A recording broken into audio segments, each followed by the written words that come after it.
আপনি এখন যে মোবাইল ফোনটা দিয়ে আমার ভিডিওটি দেখছেন খুব সম্ভবত তা স্যামসাং, অ্যাপল, শাওমি, ওপো কিংবা ভিভোর মতো নামকরা বিদেশি ব্র্যান্ডের মোবাইল ফোন। কিন্তু আপনি কি কখনো ভেবে দেখেছেন যে কেন আমরা বাংলাদেশি মোবাইল ফোন এত বেশি ইউজ করি না, কিংবা কেন এই বাংলাদেশি মোবাইল ফোন ব্র্যান্ডগুলো এত বেশি আন্ডাররেটেড?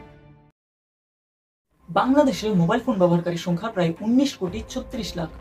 যেখানে প্রায় 85% মোবাইল ফোনই বিদেশি ব্র্যান্ডের তৈরি, সেখানে বাংলাদেশি ব্র্যান্ড যেমন ওয়ালটন বা সিম্ফনি ব্র্যান্ডের মোবাইল ফোনের সংখ্যা প্রায় 5 থেকে 10%।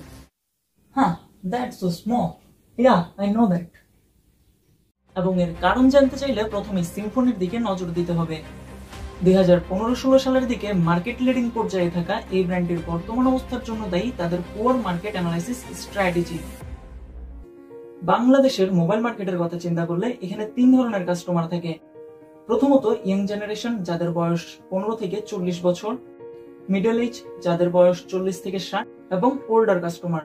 এখানে মিডল এবং ওল্ডার এজের পাবলিকদের মোবাইল কেনার প্রতি এত বেশি ঝোঁক থাকে না, তাদের ফাইন্যান্সিয়াল অবস্থাও অনেক বেশি ভালো থাকে, যার জন্য তারা নামি দামি ব্র্যান্ডের লং লাস্টিং মোবাইল ফোন ব্যবহার করে। সো এখানে সিম্ফনি ব্র্যান্ডের টার্গেট কাস্টমার কিন্তু ইয়াং জেনারেশন, অর্থাৎ 15 থেকে 40 বছর বয়সী কাস্টমাররা, যারা কোনো মোবাইল ফোনে ভালো ক্যামেরা, জোস একটা লুক, পুরাধুরা গেমিং, বেশি স্টোরেজ এবং লং লাস্টিং ব্যাটারি ইত্যাদি টাইপসের ফিচার্স গুলো চায়। এখানে অন্য সবকিছু ঠিক থাকলেও সিম্ফনি ব্র্যান্ড অন্যান্য ব্র্যান্ডের চেয়ে পিছিয়ে যায় তাদের লেস কম্পিটিবল প্রসেসরের জন্য। কারণ সিম্ফনি ব্র্যান্ডের বেশিরভাগ মোবাইলেই ইউনিএসওসি চিপসেট ইউজ করা হয়, যে গেমিং বা হেভি টাস্কিং এর জন্য কোনোভাবেই বেস্ট অপশন না। এবং এর থেকে বোঝা যায় সিম্ফনি ব্র্যান্ডের মার্কেট অ্যানালাইসিস কতটা পুয়ার।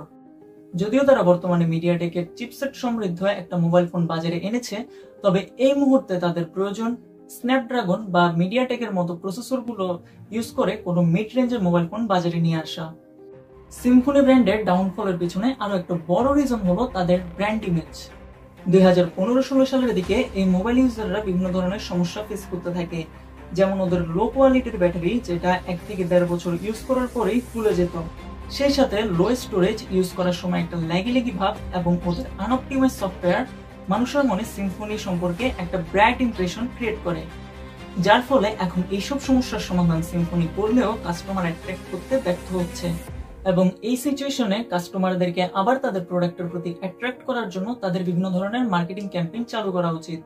সেই সাথে সাকিব আল হাসান, তাহসান খান, তাসকিন আহমেদ, রাফসান্দা ছোট ভাই এবং তহিদ আফ্রিদের মতো ইনফ্লুয়েন্সারদের দিয়ে তাদের প্রোডাক্টকে প্রমোট করা উচিত।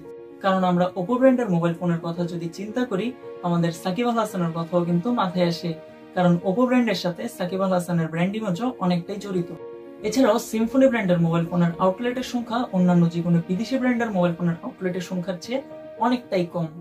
দেশীয় ব্র্যান্ড সিম্ফনির আউটলেট সংখ্যা যেখানে 150টার মতো, সেখানে চাইনিজ ব্র্যান্ড শাওমির আউটলেট সংখ্যা প্রায় 800রও বেশি। এখন একটা ব্র্যান্ড চোখের সামনে যত বেশি থাকবে, তত বেশি তা কাস্টমারদের মনেও জায়গা করে নেবে। অন্যদিকে ওয়ালটন টেকনোলজিক্যাল সাইড থেকে অনেক বেশি এগিয়ে থাকলেও তাদেরও সিম্ফনির মতো আউটলেট রিলেটেড সমস্যা রয়েছে। ওয়ালটন ইলেকট্রনিক্সের অনেক আউটলেট থাকলেও ওয়ালটন মোবাইলের নির্দিষ্ট কোনো আউটলেট নেই, এবং অধিকাংশ ক্ষেত্রেই ওয়ালটনের সব সিরিজের মোবাইল ফোন তাদের আউটলেটে অ্যাভেলেবল থাকে না।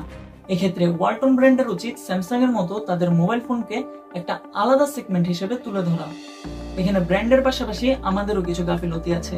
আমরা কিছুদিন পর পরেই বিভিন্ন জিনিসকে বয়কট করা শুরু করি, কিন্তু একবার চিন্তা করে দেখুন তো, কোনো জিনিসকে বয়কট না করে আমরা যদি সিম্ফনি বা ওয়ালটনের মতো দেশি ব্র্যান্ডের প্রোডাক্ট ব্যবহার করতাম, তাহলে এই ব্র্যান্ডগুলো কি ভালো অবস্থানে থাকতো না? এখানে বাংলাদেশ সরকারও যদি 2014 সালে ভারতের করা মেড ইন ইন্ডিয়া ক্যাম্পেইনের মতো বাংলাদেশও মেড ইন বাংলাদেশ ক্যাম্পেইন চালু করে, তাহলে আমাদের দেশীয় ব্র্যান্ডগুলো আবার মার্কেটে রাজত্ব করতে পারবে, এবং অদূর ভবিষ্যতে বিদেশিও আমাদের দেশীয় প্রোডাক্টের অনেক চাহিদা তৈরি হবে। হ্যালো এভরিওয়ান, কি অবস্থা সবার? সবাইকে ঈদ মোবারক। আশা করি ভিডিওটা ভালো লেগেছে। সো দেরি কিসের, just like, comment and share our video. এবং এই ধরনের কন্টেন্ট দেখতে সাবস্ক্রাইব করুন আমাদের চ্যানেল ওরাটক।